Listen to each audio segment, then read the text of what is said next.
Hello everyone. Any questions before we start?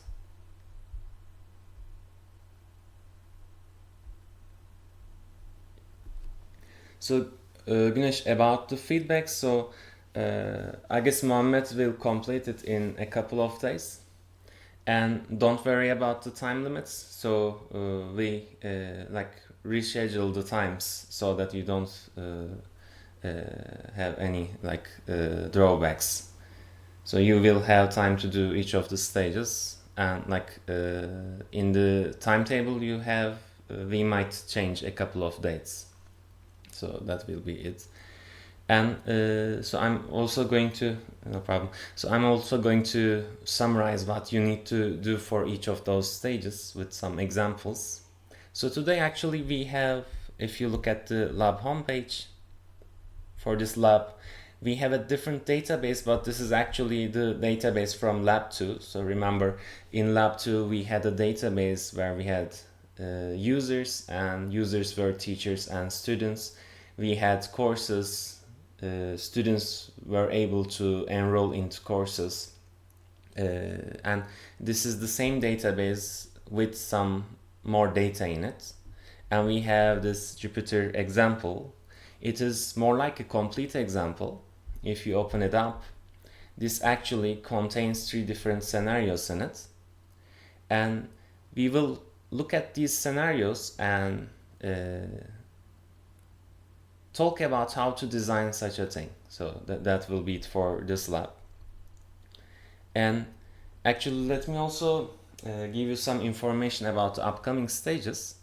So for design stage, so in the design stages, we design the database, and in implementation stages, what we do is to have some end products. So you are going to, for the implementation stage 1 first, of course, what you are going to do is just create the database file, and you are going to upload this database. So you already know how to define your tables. In the relational schema, you actually wrote the description of your tables. What are the primary keys? What are the attributes? And what are my foreign keys? So these are the things that you show in the relational schema. So for now, you are waiting the feedback. So Muhammad will complete it in a couple of days, I guess. And for the newcomers, we are going to manage the dates so that you don't have problems. So you will have enough time for each of the stages. But actually, with the knowledge you have so far, you can go with the stages as well. So in the feedback, most likely, according to the feedback, you might need to do a couple of little changes. So most part of the project or your relational schema should be actually mostly correct. So that's also one thing. So in the implementation stage 1, you are going to create the database, and for that, we advise you to use SQL Lit Studio because it's easier. But if you have the create table SQL queries, you can also use Python and create your database from there. But using SQL Lit Studio is the better option here. And you are going to upload this database file only.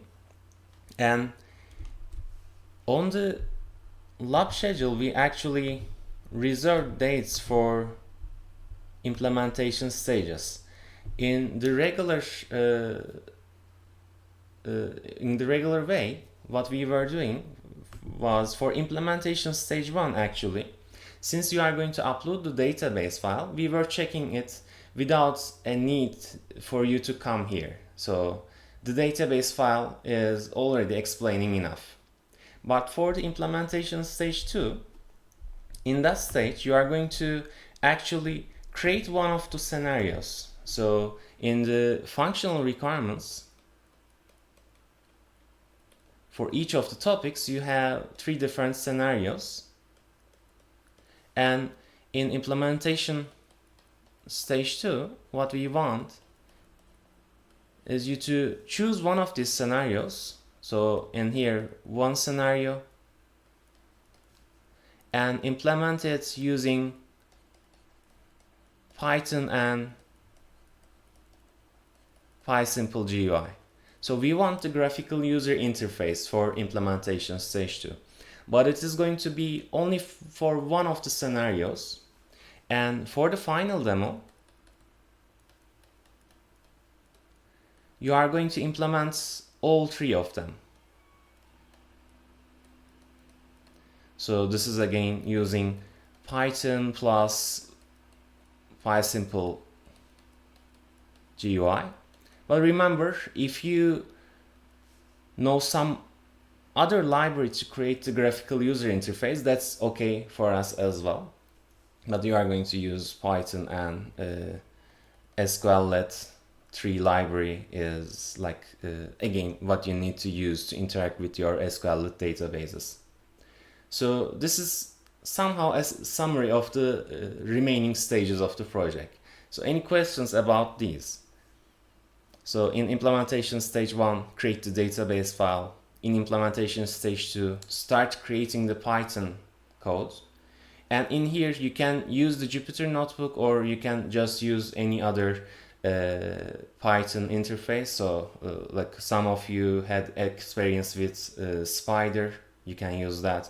So in the end you are going to, so for implementation stage 2, you are going to send us the database, of course. So maybe you changed something after the implementation stage 1, maybe you added more data, etc. So also in implementation stage 1, we expect you to populate the tables. So maybe 5 entry per table. So this data will help you to showcase your database later on. So you still have the database file and the Python file, let's say. Any kind of Python file is okay in this in every stage. So it could be the Jupyter Notebook file or a simple .py extension file. So those are okay. It will contain one of the scenarios, and in here we will measure whether you can use Python and the PySimple GUI libraries. So it's not really much about the functionality, but in here you show that you can do those functions in the Python. And in the final demo, we want you to complete 3 scenarios, and we also kind of measure whether it's in a user-friendly manner or not. So in implementation stage 2 is for the sake of completion, to complete the functionality. And in the final demo, we also measure whether you are using some user-friendly elements or not. So I'm going to talk about that in a minute. So what do we mean by this like user-friendly manner is going to be whether you give success error messages. So these are going to be important. So for example, I click on a button in my program and maybe it's doing on the backend, but you should inform me about what's happening on that backend process. So the operation succeeded, you failed. For the error messages, we also expect to see what was wrong. So maybe I did not enter the name. So maybe name was required, I did not enter it. That could be the cause of the error, etc. So these are going to be like measured more in the final demo. So one other part of this is going to be whether you are using the suitable elements or not. So for example, let's say that for my user, I need to choose some value. And for that value, let's say this value is going to be a foreign key. So let's look at a real example. Let's say I would like to choose my advisor teacher. So in there, you can just have an input to type the ID of the teacher. So that does the functionality, but it's not that user friendly. If you have a combo there or a list box, then you can list the existing teachers so that I can choose one of them as my advisor. So this is more about that. In implementation stage 2, you can get it like the ID of the teacher, the user should type from the keyboard, but in the final demo we also measure whether you are using more useful elements or not. So now let me go to this Jupyter notebook file. So at the top we have the scenarios. I copied the scenarios into this text file as well. So let's look at the scenarios. So for each of your projects you have similar scenarios, and what I would advise is to first come up with how you need to design that. So that's not a required thing, but to plan things, that's something I would suggest. So in here we actually have 3 scenarios, and each of the scenarios we log in as some user. So in this database actually we have the user as the parent, and teacher and student entity sets were the children of this user entity set. And we have some tasks that are common, such as login as. So we are logging as some of the users. So that task is actually for the login task we need some window, right? So you might plan according to the windows. So I will have a login page at the beginning, and then according to the user, so according to my user type, I will display different pages. So after login I might go into the teacher page, or I might go to the student page. And this is not a whole diagram, this is just like some example. So I'm not using any formal notation here. This is just to summarize things. So while logging in, what I need to have is I need the get username and password, and the output is going to be whether this user exists or not. So these are the windows, the blue ones, and the red ones are going to be the functionality requirements, what I need to do as a function there. So we have login as a teacher, list courses that are taught by this teacher, choose one teacher. So this is going to be choose one course actually, sorry about that. So choose one course, list students enrolled in the chosen course, choose one student and update the grade of the chosen student. So for some of these tasks, so these are red ones, right? List courses, choose course and then list students that are in that course. For some of this functionality you can use the same page. So Jem is asking, should we create sign up page too? If it's not really in the scenario, you don't really have to. So you have some tables, and some of the tables might not be included in the functional requirements. Then you don't need to implement pages for them. If you do, that's okay, but this is going to be the only ones that you showcase during the demo, so it's not required.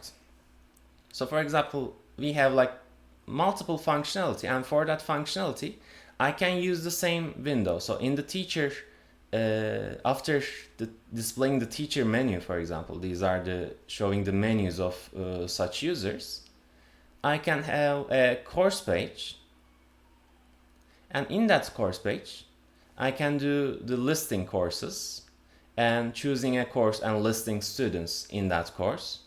And we would like to choose a student and update the grade of the chosen student. So in here, choose student and then update grade. So for example, some members could work specific functions. Let's say one member is going to work on these 2 functions, one member could work on one function here, one function here.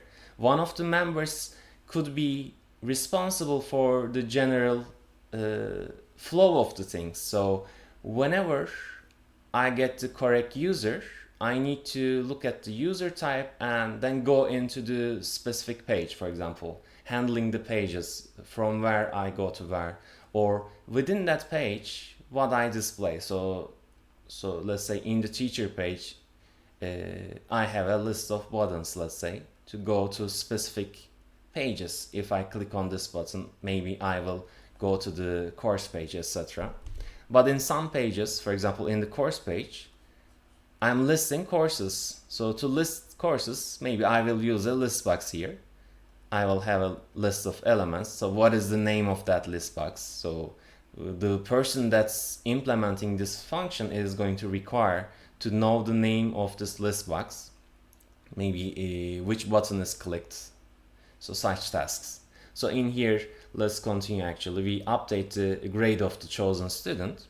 So we need to be able to, in some other list box, when the user chooses the course from here and clicks on the button to list the students, this list will contain the students that are in that course, enrolled in that course. So this list box is going to have a name as well.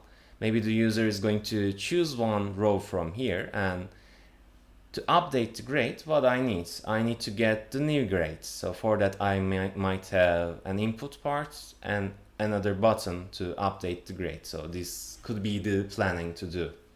So then we have, for example, insert new student, where the advisor is assigned as the teacher that we log in as. So this is not much related to listing courses or updating grades. So this is for creating a new student. Maybe then for that task, I can reserve a separate page. So this could be like insert student page.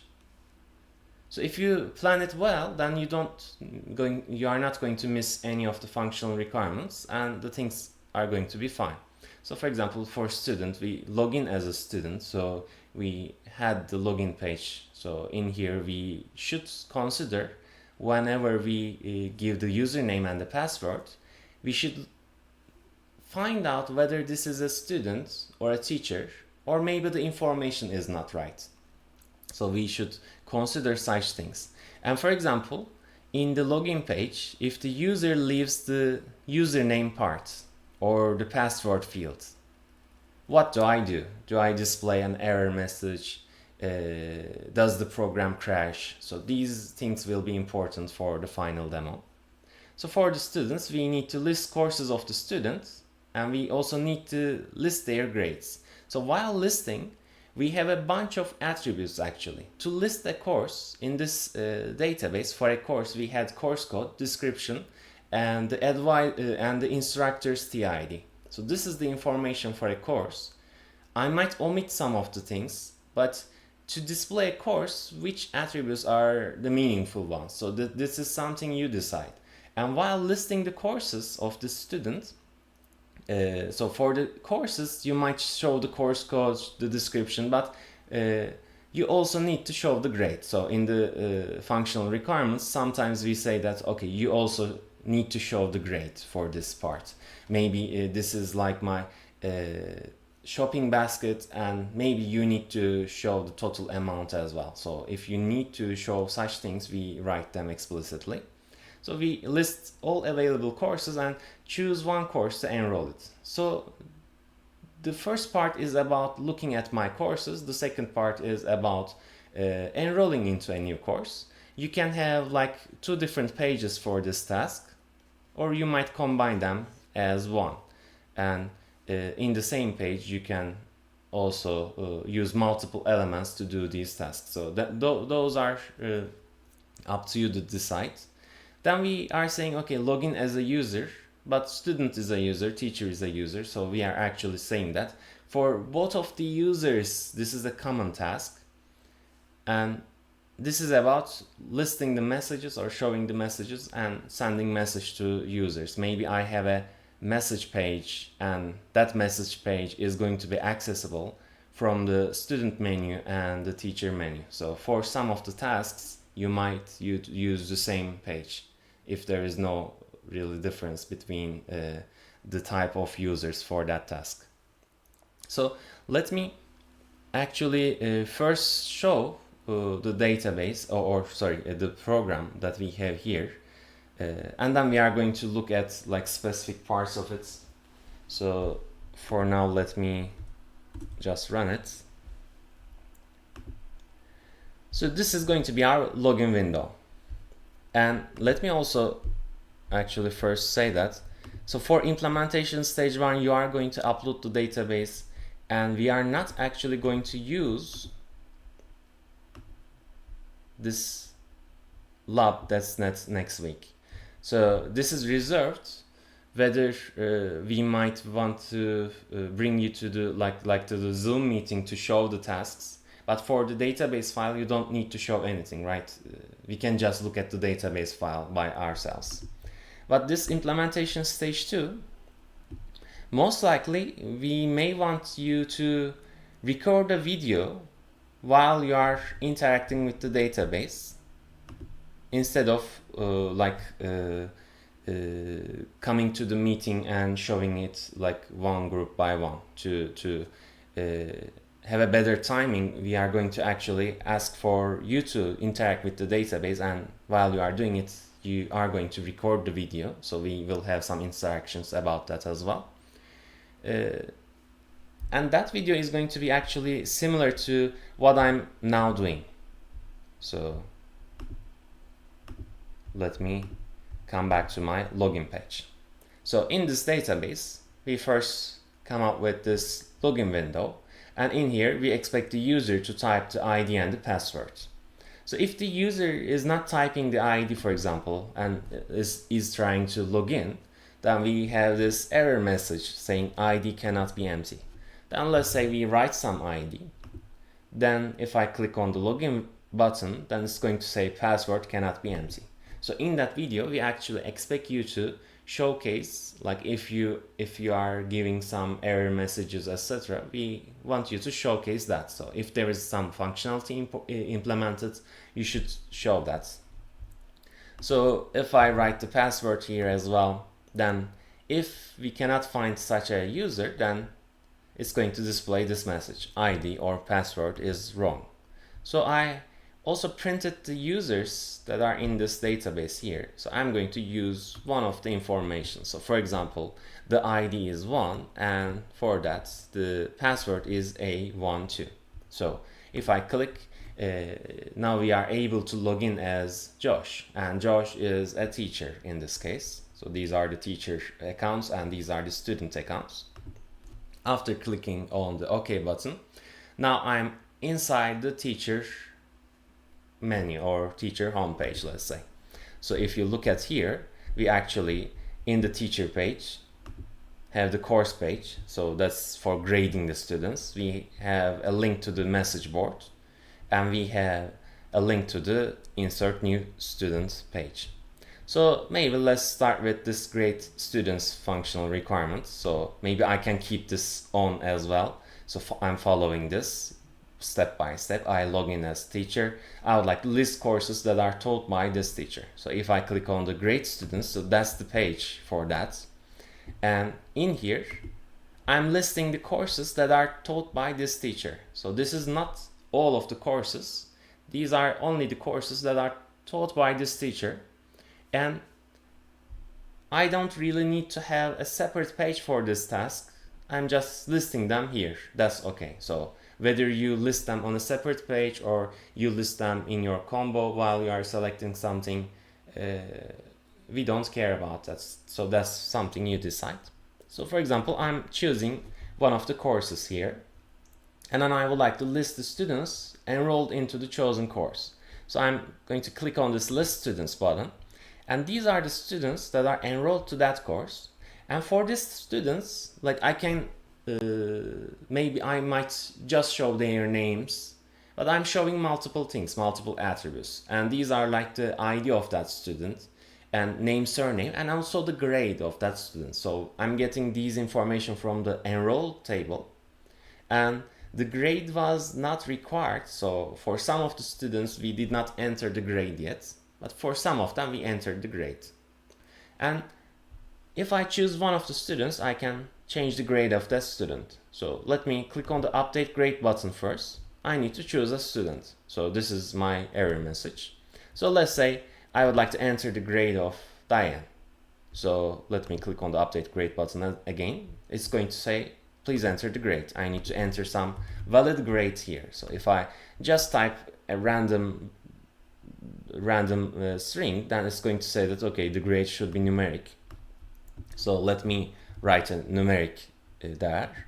Then the grade should be in 0, 100 range. So these are like some checks that we are doing, and if we are doing some checks, it's better to showcase them. So for example, first enter wrong data, what happens, show them, and then let's now enter a valid grade, for example 90, and whenever I click on the update button, so it might have just changed something on the backend, but I'm informing the user. I'm saying, okay, successfully set grade to 90. And if I click on OK, I update this list and I clear this input. So these are like house cleaning, right? We might still have this input here, but most likely I'm going to choose another student, and if this grade is still here, that's not very good, because most likely the grade for the other student is going to be a different one, for example. I also update the list, so I'm showing the new grade of the student. So these are about like user friendliness of the program. So I can choose some other course and list the students in that course, for example. And in biology, for example, there is only one student, for example. And in most of my pages or windows, I have buttons to go back. So that's also important. I can just close it and like run the program again, but that's not very user friendly. Most likely, as a teacher, once I log in, maybe I grade the student and I would like to send a message to someone. I would like to return back to my menu, for example. So for this scenario, we continue with insert a new student, where the advisor is assigned as the teacher that we log in as. So in this database, if you remember, we decided to put the advisor foreign key for a student. We combined the advisor relationship and the student entity set. So actually we have a table called student with advisor, because we had total participation and this was a one-to-many relationship. So for each student we have to have an advisor. So while inserting a new student, I could like ask for the ID of the advisor teacher as well, but for the functional requirement it says that assign this teacher that we log in as. So for example, now we logged in as Josh, who is a teacher, the ID is number 1. I keep that ID at my hand. So after the login, I keep that login ID throughout the program. And if I need to put that ID, I can directly access it. So I'm going to show the code in a minute, not in a minute, after we go through this. So in this task, to insert a new student, I need the ID of that new student as well. But I decided that ID could be determined automatically. So I just look at the user table, find the maximum ID and add 1 to it. So the user does not need to come up with a new ID each time. And also sometimes users might come up with some ID that already exists in the database. So keeping track of these things will be hard for the user of this program. So we are actually trying to make things easier. So no need to enter the ID, I will auto-generate it. No need to enter the advisor's ID, because we are automatically assigning the advisor's ID using the login ID of this user. So I just need to write the name, surname, and maybe if the teacher is creating the accounts, maybe at the beginning it could generate some random passwords so that we can give it to the student and the student can like change the password later on. So let's create some new user. Maybe this is like something scholarship. So again here, let me actually first show that we have some error messages, right? Name cannot be empty. So if I write the name, surname cannot be empty. But the scholarship amount could actually be empty. But in here, in the database, the scholarship does not have the not null constraint, but throughout the user phase, we can say, okay, let's enter some amount here as well. If the scholarship of the student is 0, then just write 0 there. So that's something possible to do. So let's write some scholarship amount here. I'm going to insert this user. It says successfully inserted Thompson with ID 17. So the ID of this new user is 17. So let me actually put it somewhere. And the password is A1BB3. So this password is actually auto-generated. So I'm going to show the code for that as well. And once I click on the OK button, then I clear these inputs as well. So let me have some other user, for example. Then this new user has a different ID and a different password. So each time I click on insert new user, if these fields, the inputs are filled, then it succeeds. So I'm going to return to the menu. So let me look at this last one for now, because we already log in as a user. But up to here, that was actually implementation stage 2. So you are going to just record a video interacting with the database. And the reason that we ask for it is because we can also run your code, look at your database, but we need to find out the limits of your program by ourselves, which is not that manageable, right? If you have some error messages, it is better for you to be able to showcase those examples. So we might miss if we were to just look it by ourselves. So that's why we ask you to do it. We actually had time reserved for that task, but it is not really manageable when you all come to the lab and one by one show it. It was more manageable in the face-to-face classes, but in the online classes things got crowded. So for this implementation stage 2, we just ask for you to record a video while you are interacting with this database, the video of your screen just, and probably with some voice over it. But for the final demo, we are going to have online meetings reserved for each of the groups. So now we are looking at this third task, because we already logged in as a user, teacher is a user as well. We would like to send messages that are sent to this user. So I'm going to click on the message board. So these are the messages that are sent to this user. Maybe this can be a little bigger, right? I can change the size of it because it does not contain the whole of it. So to show the messages to the user, actually I can just have a list box and I can include the content of the message in this list box as well. So that's one choice, but I decided, okay, maybe I would like to list the messages, then choose one message and click on the show message. Then it is going to show the content of this message. So what does the homework do? So if I want to look at the content of the message, I just click on that message. And in this database, remember, we had this send relationship. And for that, the primary key was the combination of the sender's ID, receiver's ID, and the date of the message. Because of that, one user can send a message to the same user on different dates. So on the same date, for example, we have a message coming from Charlene twice, but these have actually different dates. I'm going to make it larger when I go back to the code, but these are different messages on different dates. And I need to list the message to another user. I can just have an input to type the ID of that user. So that's one option. But maybe if this is the school system, if the teacher is going to send a message to another teacher or a student, maybe it's a better option to have the list of the users here. And actually, in the user list here, if you look at the code, these are not the IDs. For some of the users, it might overlap with the ID, but these are actually counting numbers.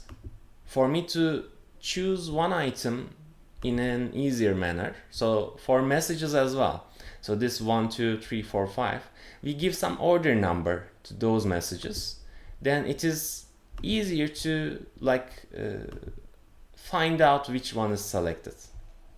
So we are going to look them in the code. But for example, now let me choose one of the users. So if I don't actually choose the receiver, it's going to show me an error as well. So let me reopen this page.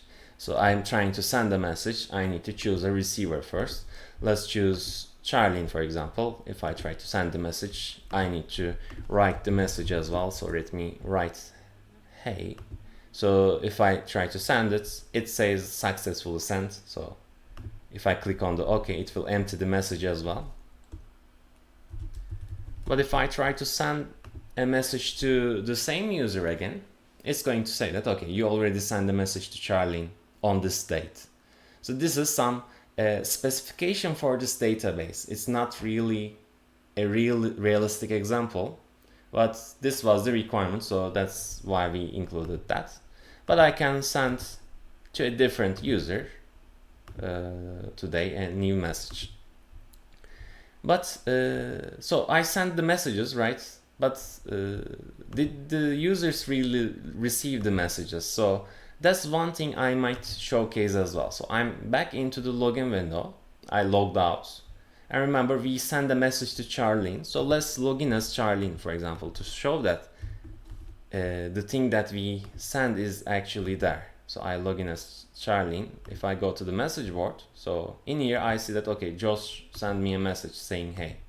And this was another message by Josh, but on a different date, for example. So for this other scenario, we log in as a student, list courses of the students with their grades, and we also would like to enroll to a course. So let me get one of the student accounts, so 6 and R2D2, and if I log in, so now it recognizes as a student. So in here, I still have the message board because student is a user as well. Students can do the same thing as well. But the different functionality is about the courses. So if I go to the course page, so these are the courses of this student with their grades. So I'm showing the grades just next to that course. And if I would like to enroll into a new course, so I'm going to list the courses that are available to this student. So these are the courses that are not taken by this student. So I'm not listing the, for example, maths here again, because we cannot enroll to math. We are already enrolled in math, but these other courses, I'm showing the course code, the description, and the teacher that's teaching that course. So I'm showing the name and surname of that teacher as well. So let's enroll into biology, for example. I choose biology, and it says successfully enrolled into biology. So biology is here for now, this time. So if I try to enroll without choosing anything, it's going to say that, okay, you need to choose a course first. But since we are updating this list, so there is no way that I will try to enroll into biology again. So this is like protecting the user from like doing errors or wrong things. So let's enroll into some other course. We inserted that course and it's listed here. For example, if I enroll as Josh again, I will see that this student Nicholas is now enrolled into the biology. So let me maybe showcase that. So I log out from the student page. If I write 1 and A1 to here, I will log in as Josh. And if I look at the grade students part, under the biology, if I list the students, Nicholas is here as well. I can give a grade to Nicholas. So using my interface, I can actually like interact with the data, and the student accounts can like do such tasks, and we make the changes on the database, and the teacher user is using the same database, so we get the new values here as well. So any questions, problems about this? So this is like when you showcase 3 scenarios, it's the final demo. And in the final demo, we are going to like have some reservation slots, and you are going to like choose sometimes. It could be like within the final weeks or like close to final weeks. So that will be like manageable or flexible for you.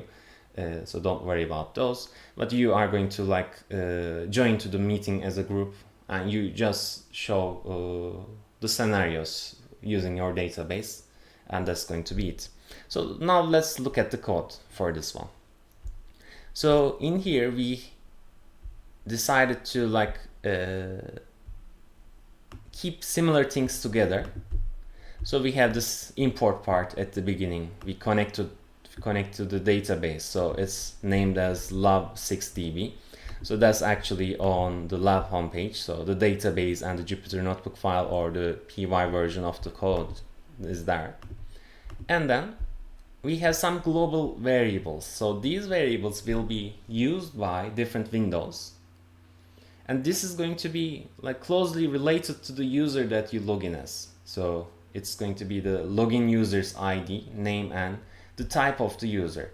So I need these 3 information throughout my different windows. So if I look at here, once I log in, I'm now in a different window. And the login information, the username and password was written earlier.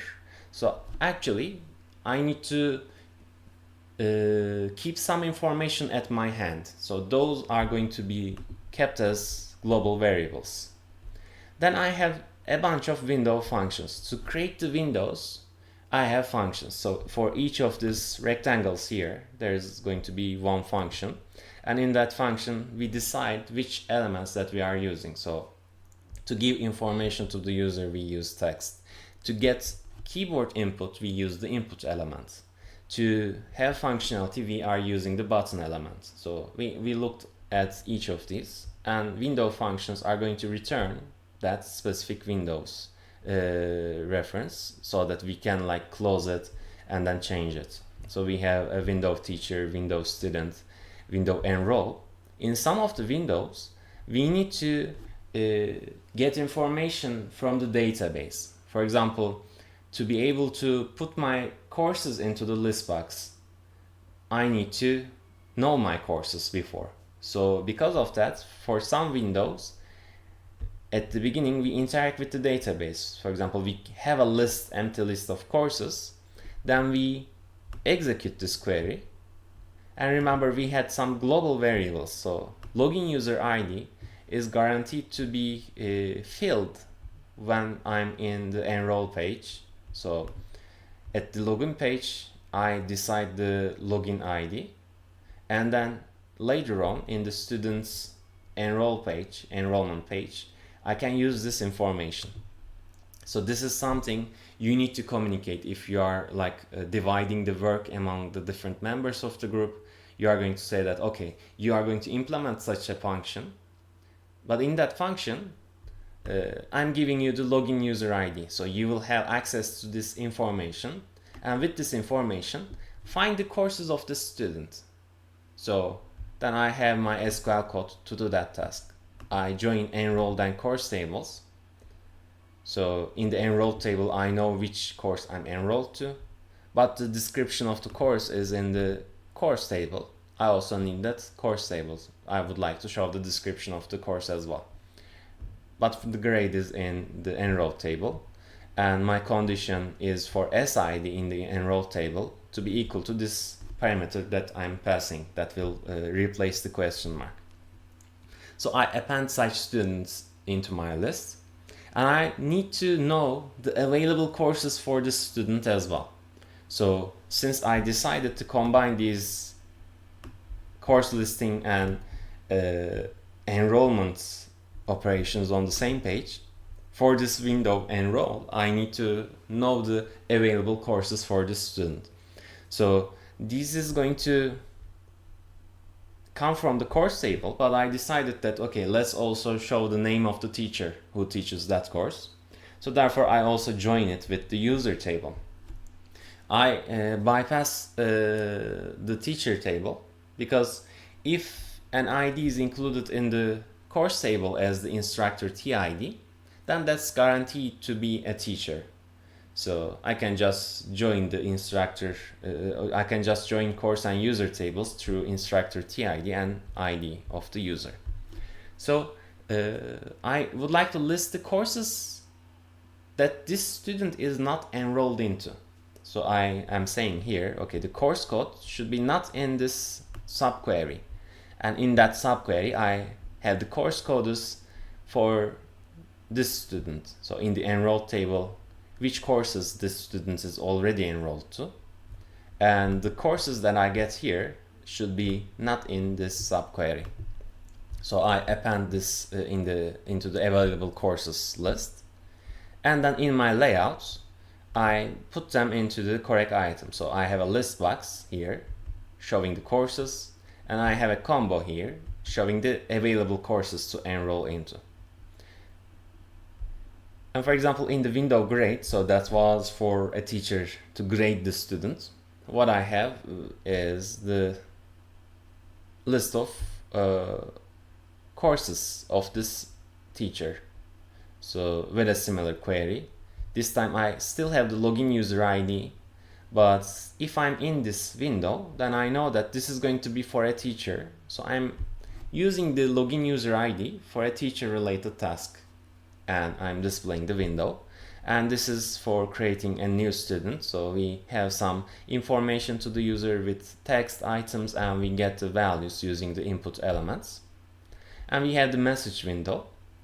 And sometimes you might need to use the global values of things. So for this,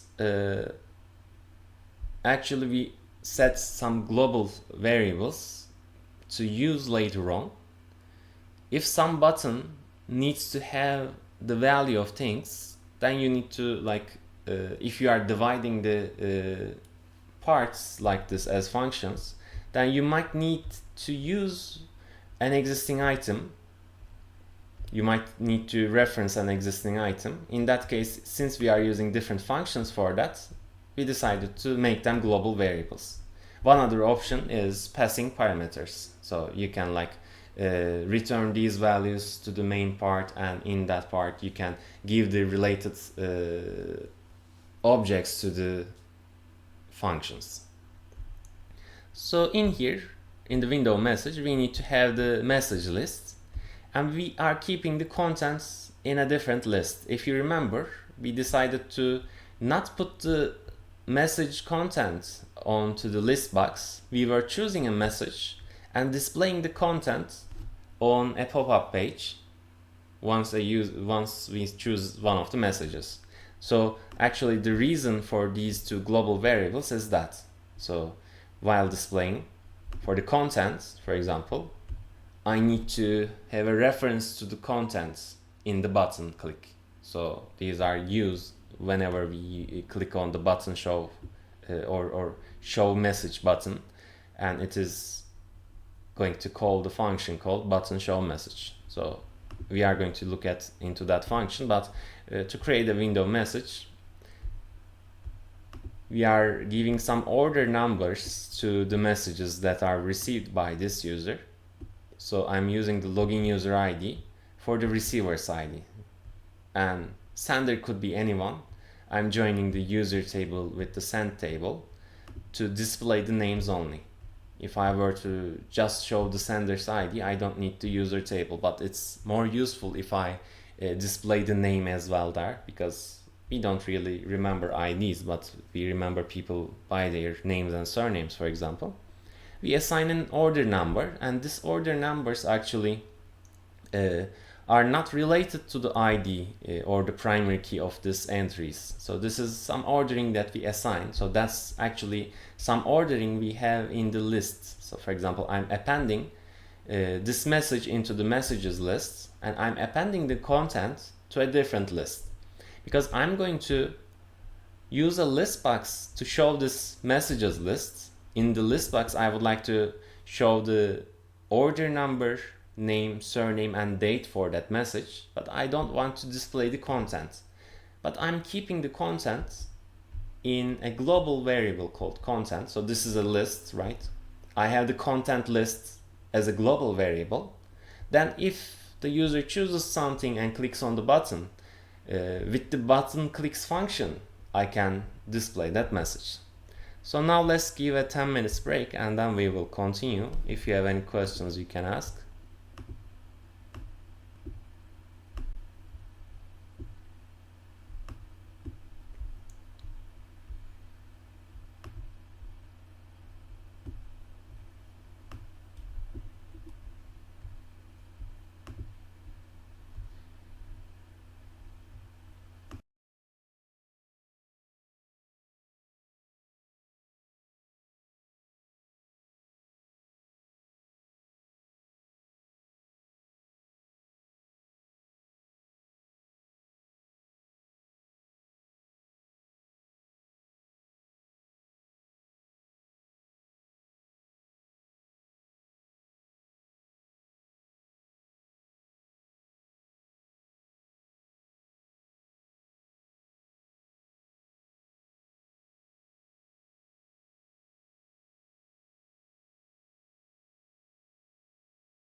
Any questions before we start?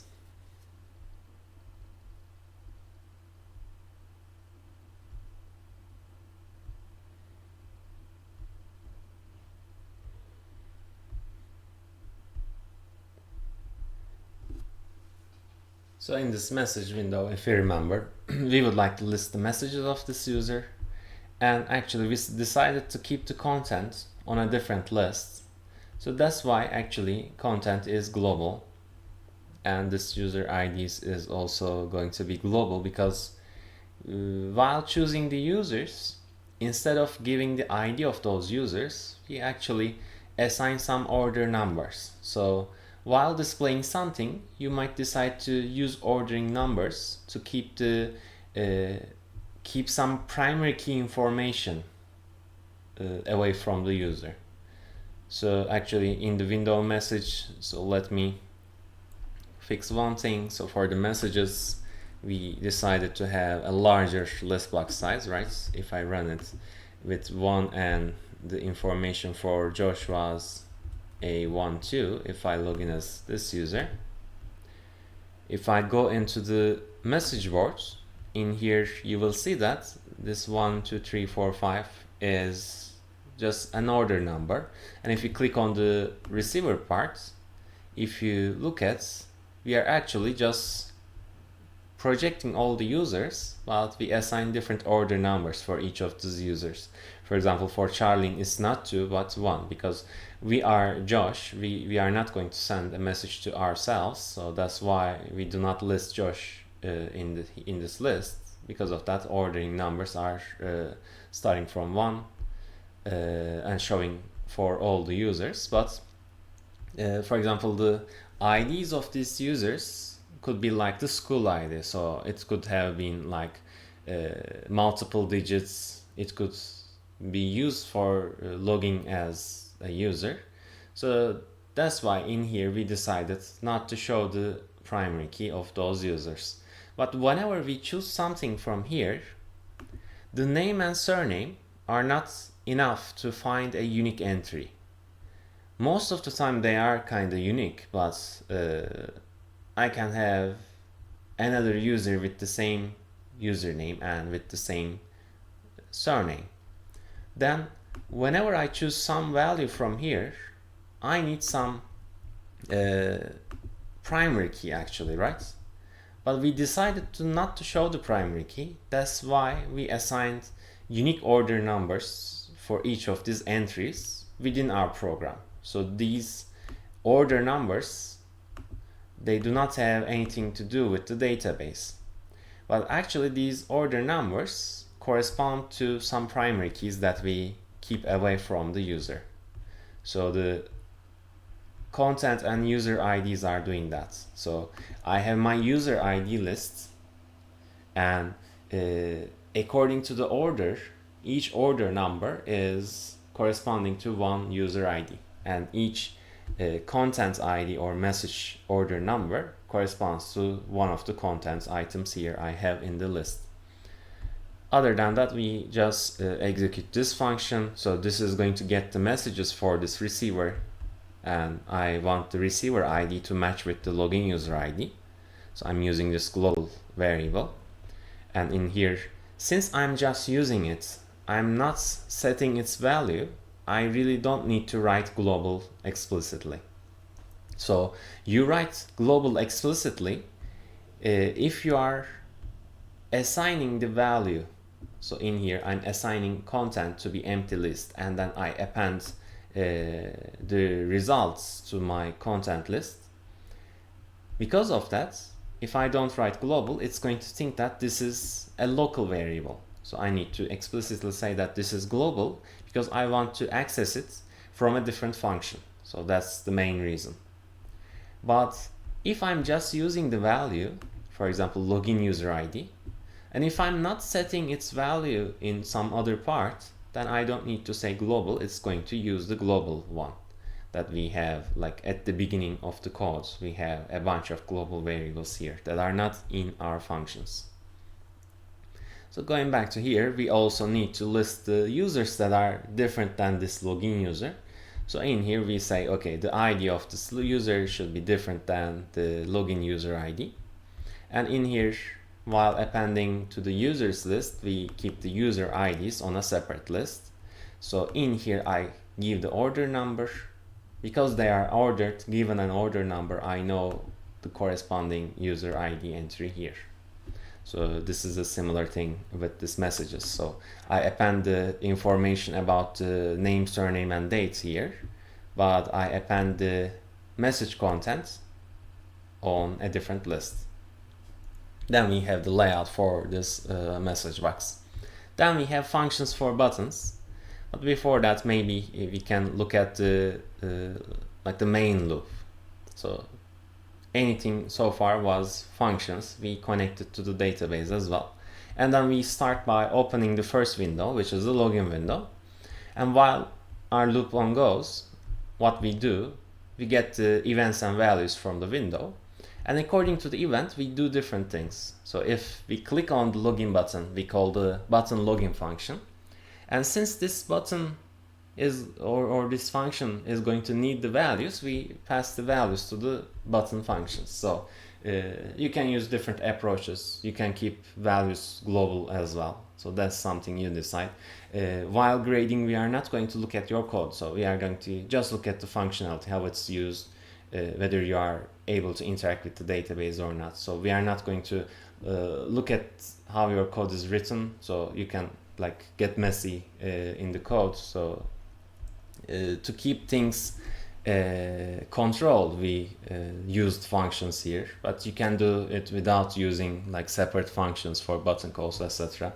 So this is just one approach that you might follow. So for example, when we click on some of the buttons, we need to close a window and open a new window. We are doing that in here. For example, I close the current window, so I'm not really interested in which window it is if the message board button is clicked. For example, the teacher could click it from the teacher's menu, or the student could click the message board from the student's menu, but I don't care. I just close the current window and open the message window. So for example, if we click on the grade student button, we do a similar thing. We close the window and open a new one. But for some of them, whenever I click on a button, it's going to call the function, and those functions are going to need values. So for Windows, we don't really need the values, but for functionality, we need the values. And one of them, actually, for returning to the main, it is going to act differently according to the user type. So we are using the login user type here. If the user type is teacher, then we are going back to the teacher's homepage. And if this is a student, then we are going back to the student's homepage. So sometimes you may need to control some values or check some values to decide to which page you need to open.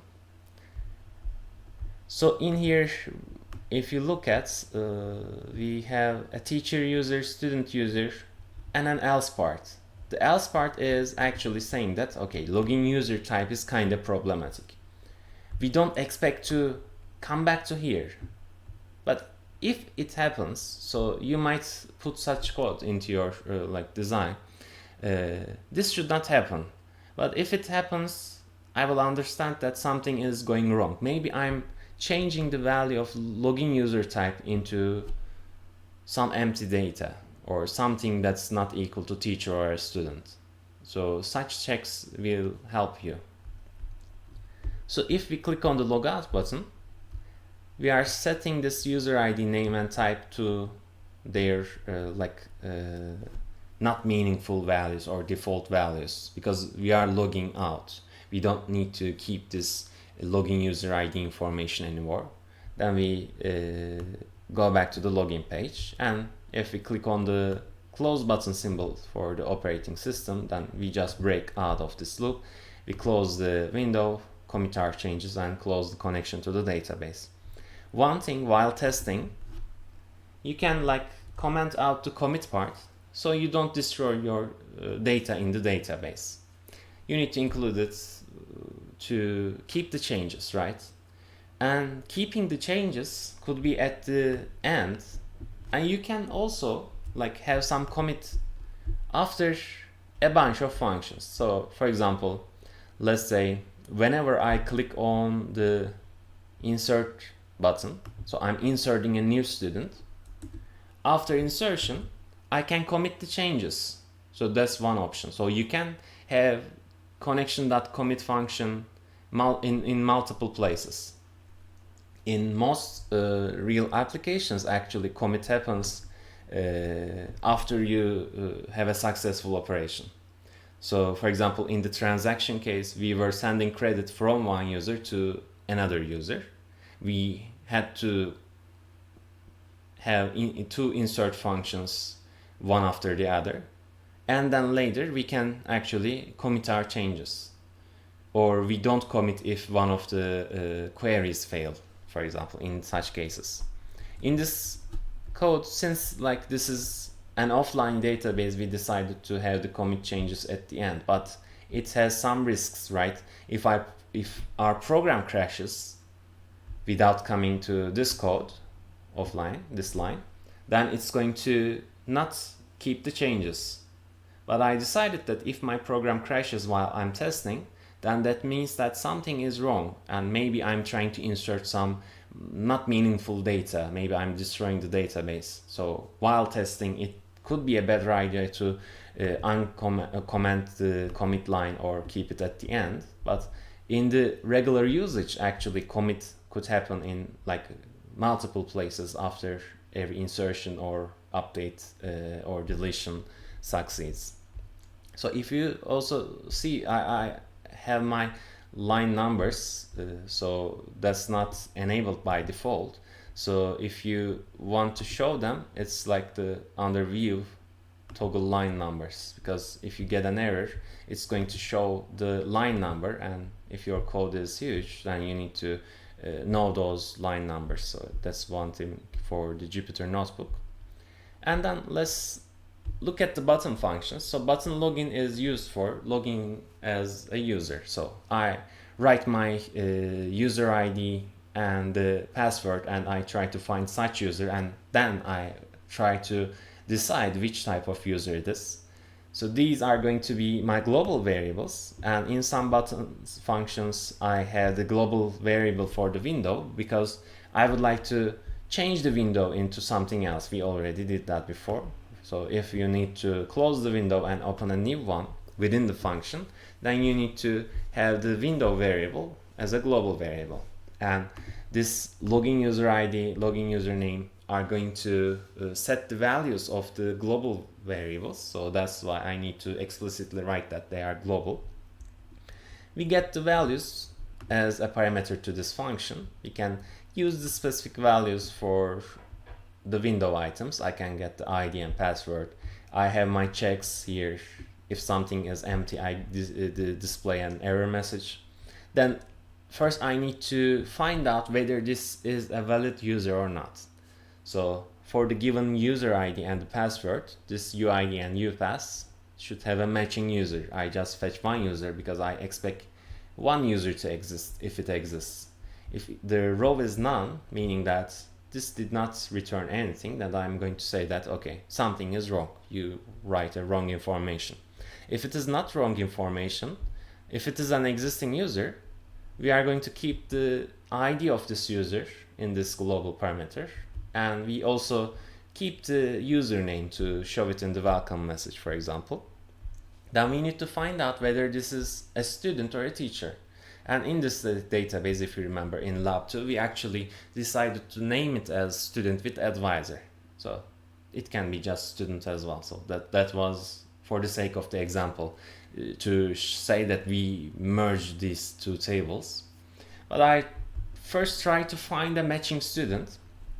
So given this UID, so that's the same UID that we used for the user. If I can find it within the student with advisor table, then this means that this is a student. If the student row, so the row that I get for the student is none, this means that's not a student. But on the else part, if it is not none, then this means this is a student.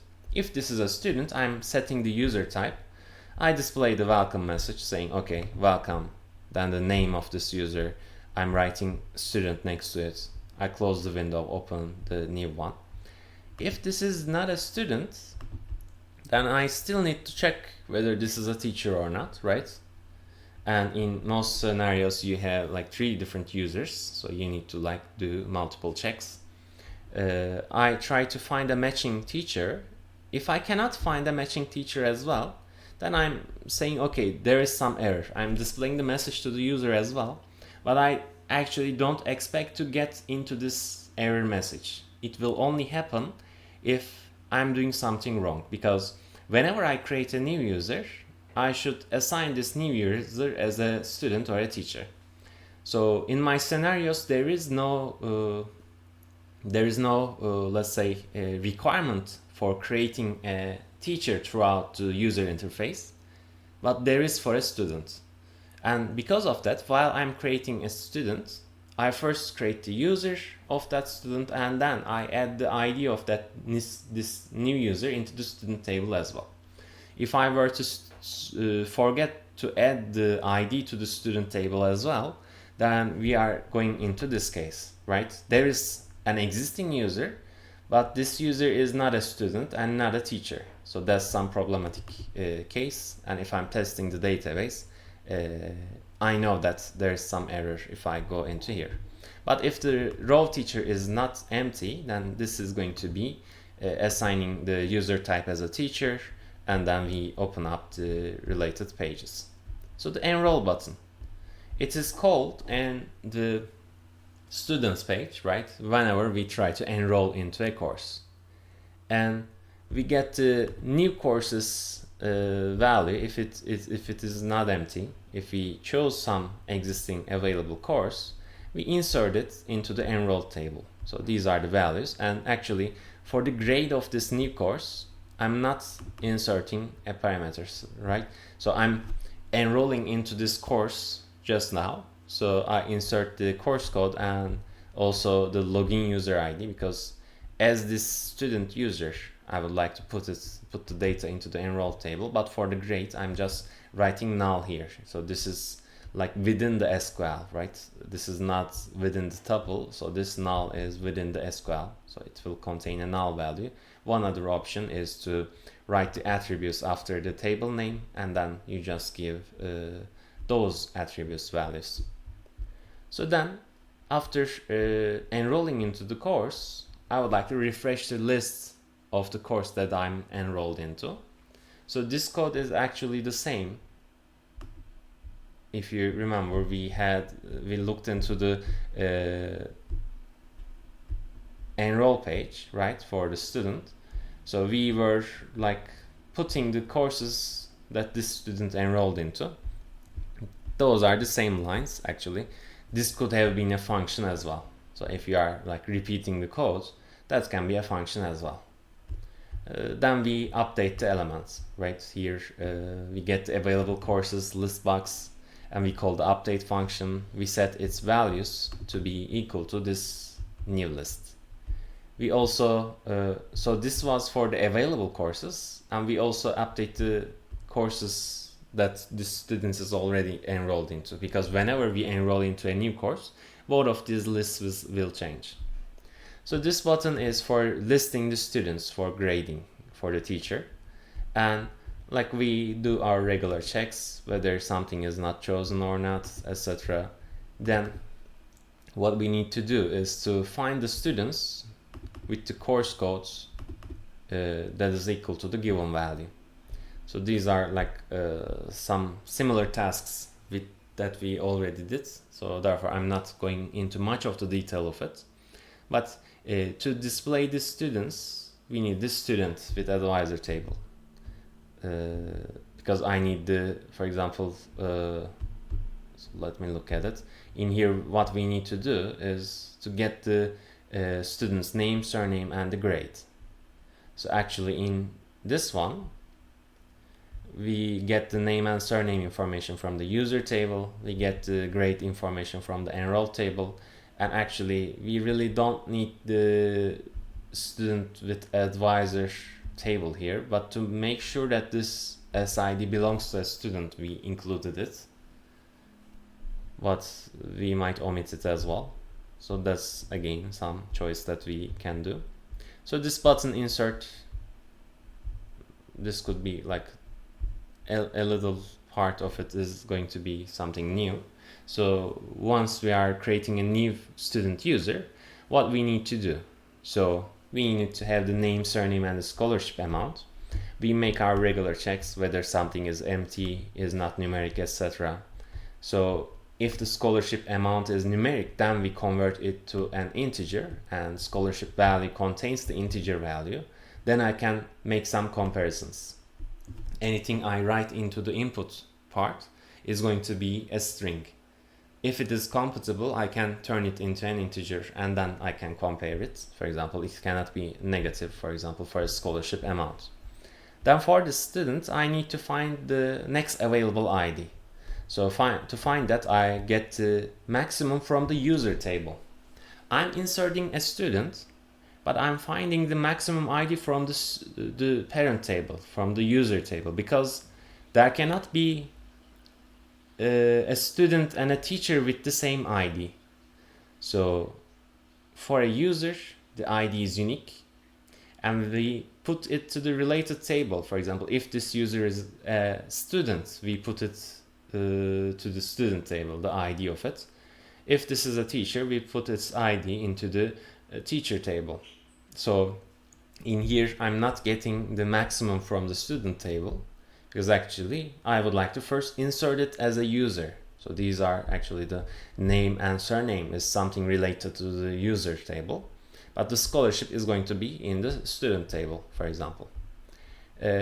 We get the value, the maximum value. We expect it to be not empty, but if it is empty, this means that there was no user in the system to begin with. So if there was no data in my database already, then this is going to return none. But if I'm logged in as a teacher, then this means that there is at least just one user. Again, I don't expect to come into this part of the code. But if something is problematic, I can come to this part of the code, and maybe I could display a message to myself as well. As the programmer, there's something going wrong. You should check it, some debug notes. So otherwise, if we get the maximum ID, we add 1 to it, and this is going to be the new ID. And then we generate a random string. So this part is for that.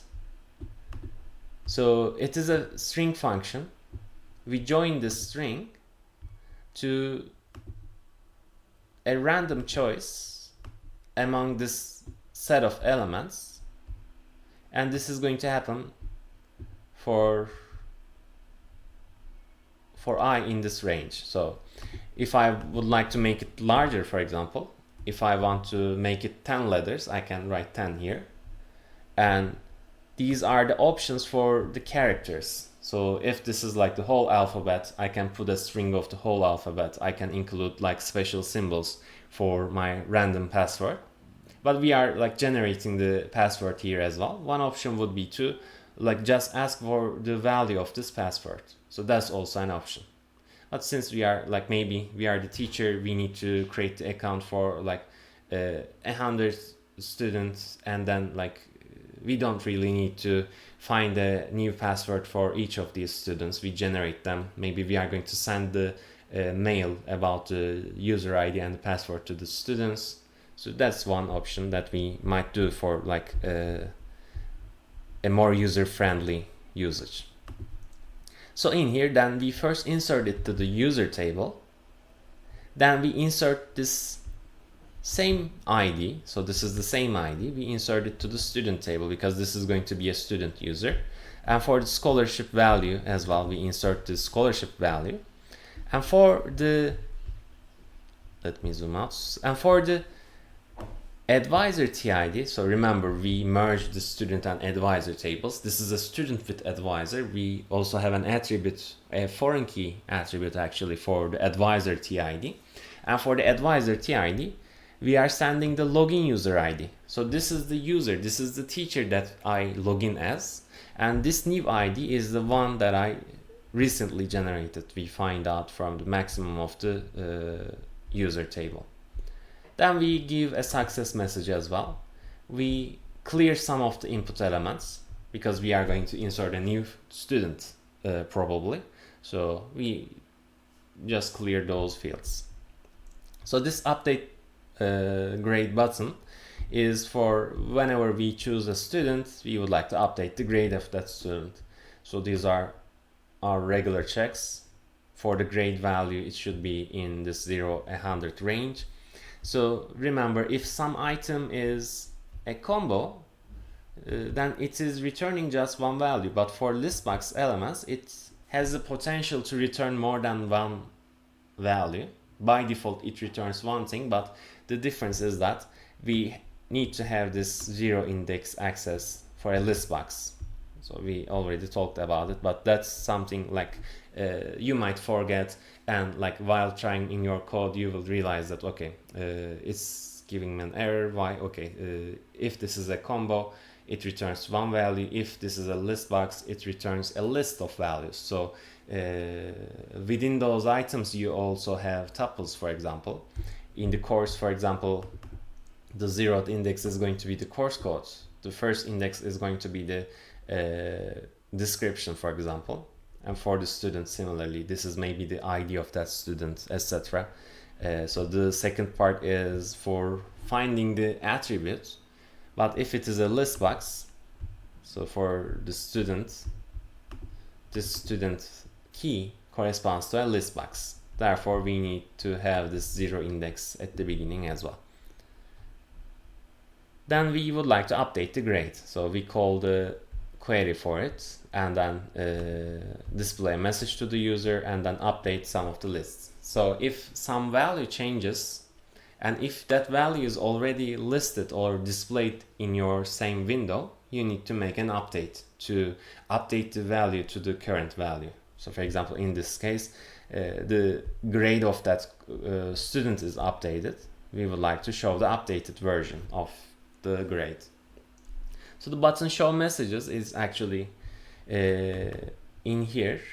We just get the chosen message, right? For this chosen message, what we have is an order number. So this chosen is a list box, and from that list box, I get the chosen one, and I get the order number of that value.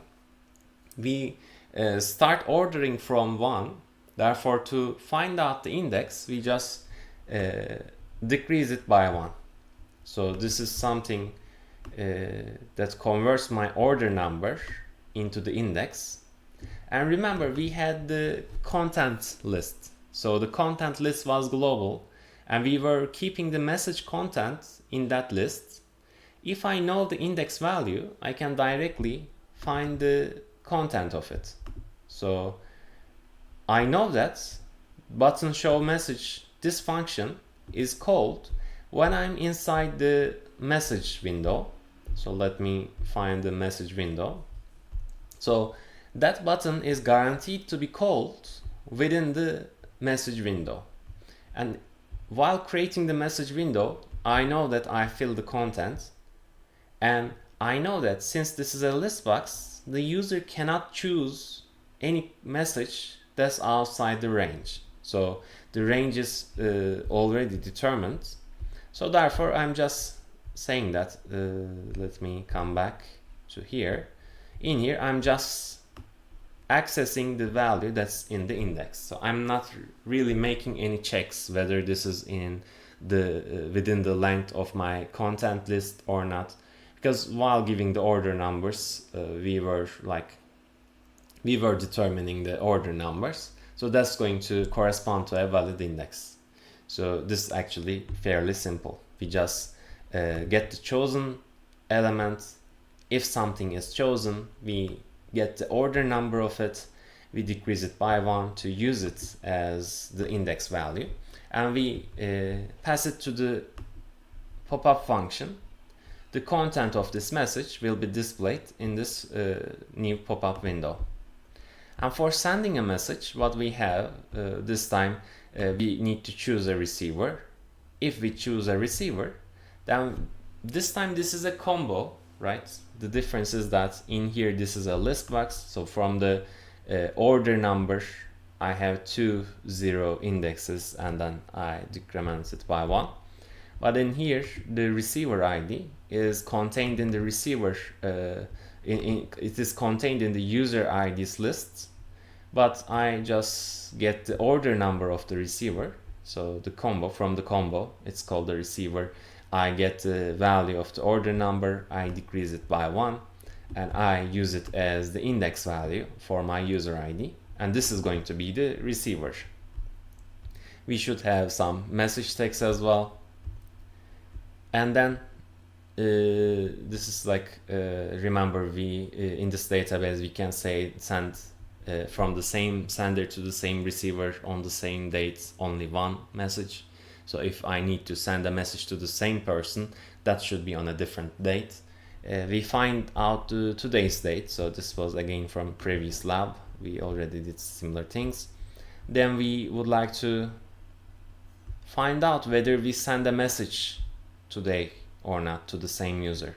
So we would like to, from the send table, for the sender's ID we are using the login user ID, this is going to be the receiver's ID, and for this today's date I check whether a message exists or not. If it is none, I can insert. If it is not, that means that we already sent a message today, we cannot send it again to this same user because of our limitations for this database. But if we are sending the message, that's just inserting into the send table, then we like update some of the elements, and like that's this code. So these scenarios are actually very similar to what you have for the project, and maybe your code could be a little longer, so you might have like a couple more functionality requirements, but other than that, this is going to be like what you have at the end for the final demo. And you can use this code as a starting point. For example, there is like functionality for login function, like for the login scenario, there are like some code in here. You need to adapt it so that it uses your database, uses your attributes, etc. But if you want, you can start from scratch as well. You don't really need to have functions for windows and buttons, but this is like it makes to manage a larger project easier. So if nothing is a function, then doing it with multiple people, like assigning some tasks to different people, could be harder. And doing it with functions, if you, like for example, to a friend, say that okay, as a parameter you are going to get the ID, you are going to get the name, and I want you to like find out whether this is an existing user or not. So that person could like implement that easily, and you can like one person could manage the main aspects of the project, etc. So if you have any questions, you can ask. Other than that, this is going to be it for this lab. And actually we don't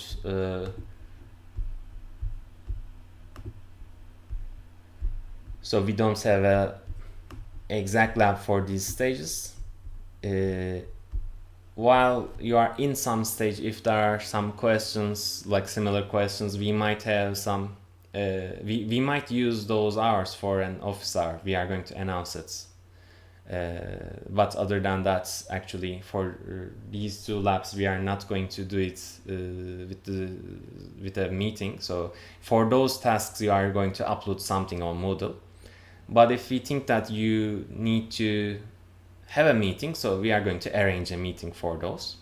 And for the final demo, it's going to be a schedule on Moodle, and you will be able to choose a time slot, and then we are going to send you the meeting information, and we expect you to come as a group, because we also check whether something or we also check that whether you are continuing the project. So for example, sometimes people fail the course but could continue with the project, and we decide whether you continue with the project or not through that demo. So we expect all the members to be in that demo. But in the demo, like one member could explain the project or showcase the usage, and that will be it. So not everybody needs to talk in the demo. So that's what I would like to say. And there's going to be a peer review at the end, and the peer reviews will be kept secret. So actually you are going to see the grades for the stages of the project, but that may or may not be your final grade for the project. And to keep the peer reviews secret, we actually give the peer grades to the teacher directly, and like teacher decides which portion of this grade should be coming from the peer reviews. So it's not 100%, right? So if everybody thinks that you are not working, it is going to affect some portion, but not all the grade. So that's one more thing. Any questions, problems? So this database is on the website, everything is on the website. If you need to remember something, the recordings are also there, the material is there. So we try to cover most part of the things that you might have any problems in the Python code. So if you have a question, you can send it to us, but since these libraries are very common, actually you can search the web and get your answer from there as well. And that will be it for this lab and our labs or our tutorial labs. So if no questions, that's all. Thank you. See you later.